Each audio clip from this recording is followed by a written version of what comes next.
Hi, this is Mr. Y. This is a game between Sagan and Zach that took place the previous week at Thursday Chess at Britton Acres.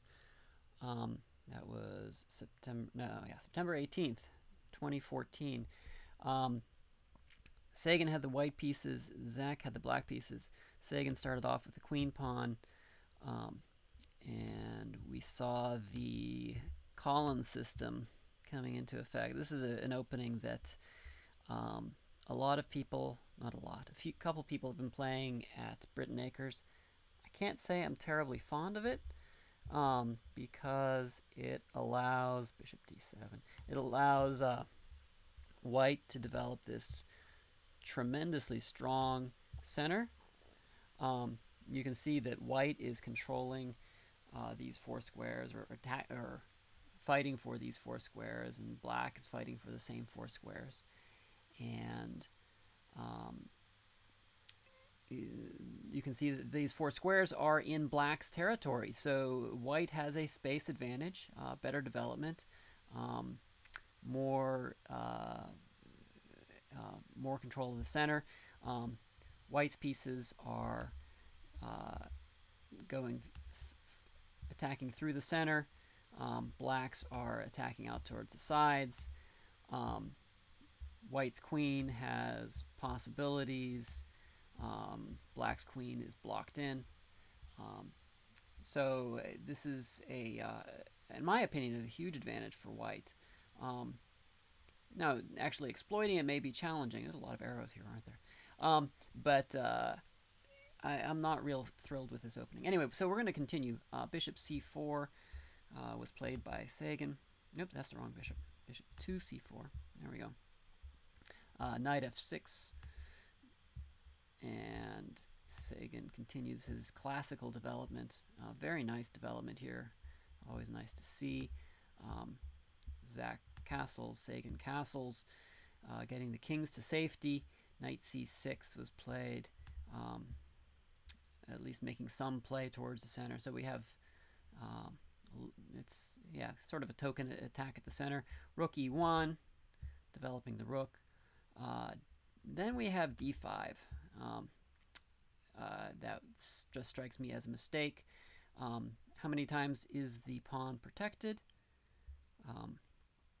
Let's take a look. 1, 2. How many times is it attacked? 1, 2, 3. So that pawn is lost. So Sagan goes ahead and takes it. Take. Sagan takes back with the bishop. Could have taken with the knight as well. Either way, and so we end up with this position. This is actually okay. We have a nicely posted knight here. That's going potentially could be a problem for Black.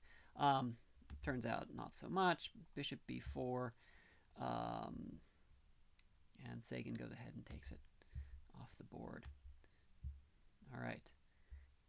Queen d2, hitting the knight again.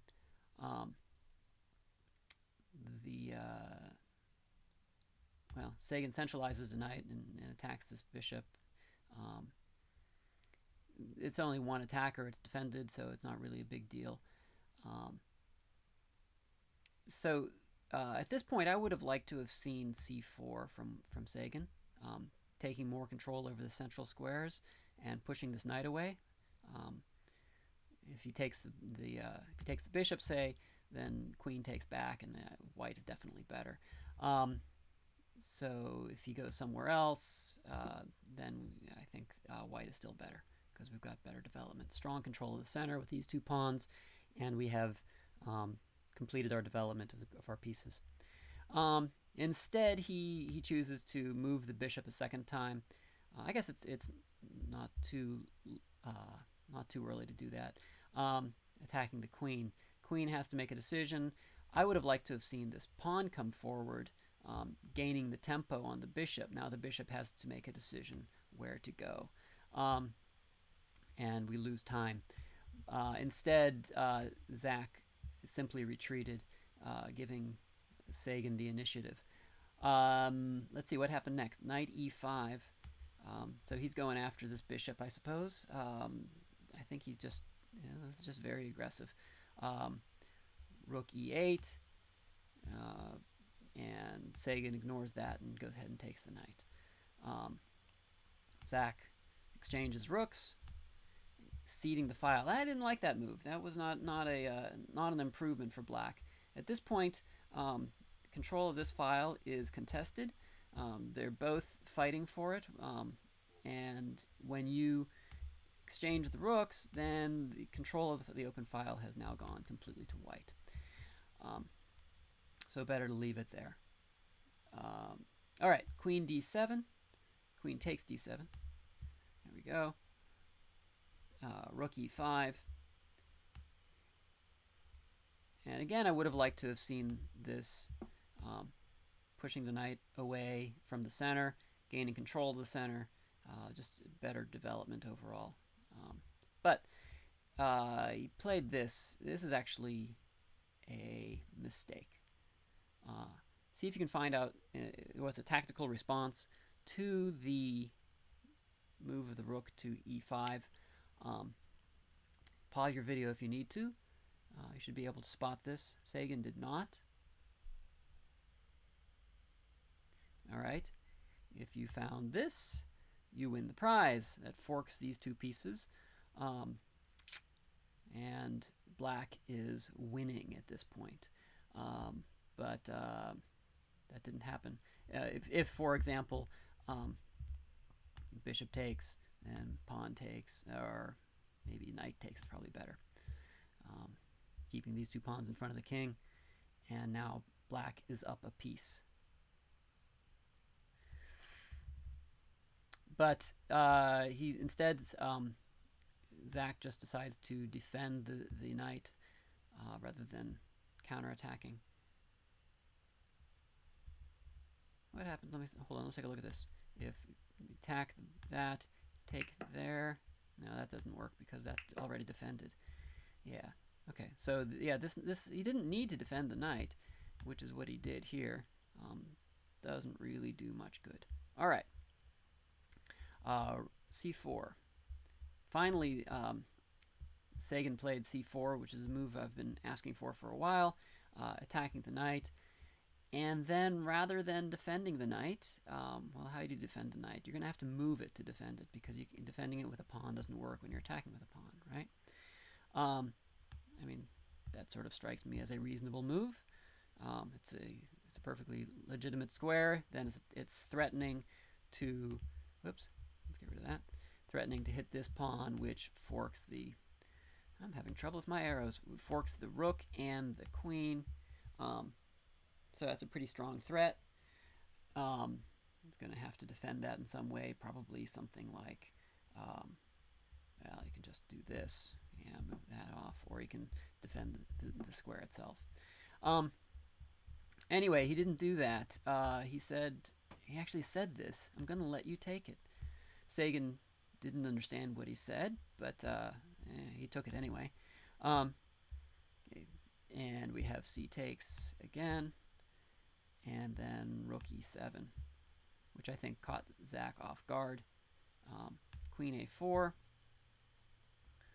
rook e5, going back and attacking the pawn again. And Zach takes this pawn. And Sagan is offering to exchange the rook for the bishop. Queen a1 check.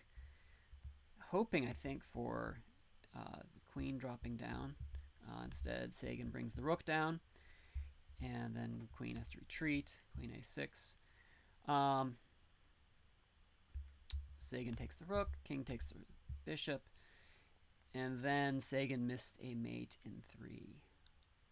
Well, that's a hint, isn't it? See if you can find the mate in 3. Pause your video if you need to.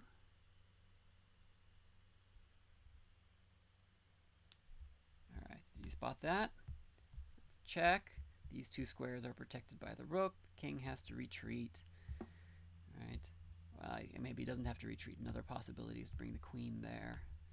That just loses the queen. Then the king has to retreat, and we have checkmate. All right. So, but Sagan didn't spot that.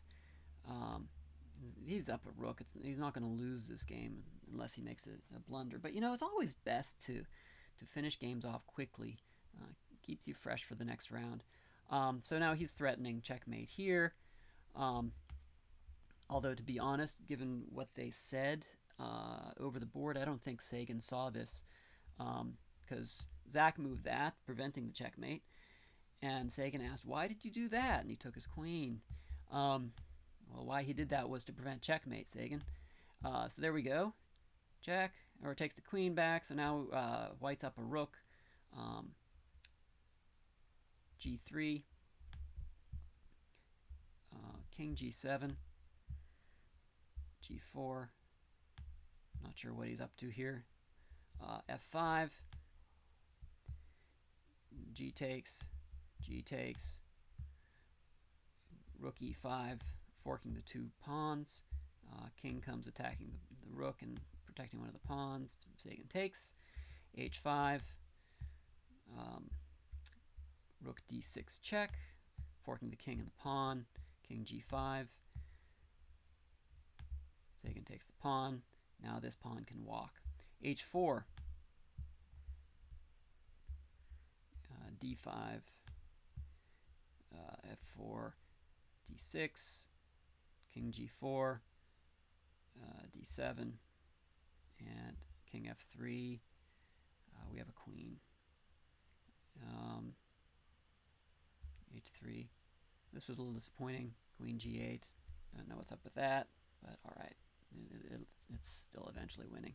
Check, not check. Now he starts rook rolling him over to the side rank, being careful not to stalemate or lose your piece. Yeah, the only time he had to be careful was right here. You don't want to bring the rook there, right? So he did that. That works. Whatever. All right, good. So what are the key points here? Well, the key points really are tactics. Okay. First, we have this Collin system opening, which I'm not thrilled with. And then we have what's going on here? Why is it not going forward? All right, there we go. Then we have a loss of a pawn for no good reason. Always have to count. Always have to count to make sure your pieces are safe. And then we've got just losing the central file here. This was not good on the part of Zach.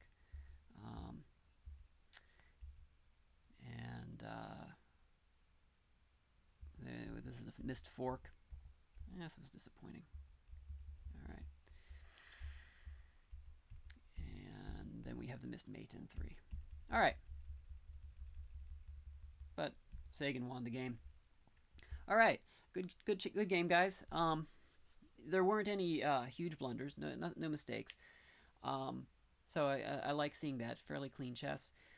All right. I'll see you on Thursday. Go play chess. Bye-bye.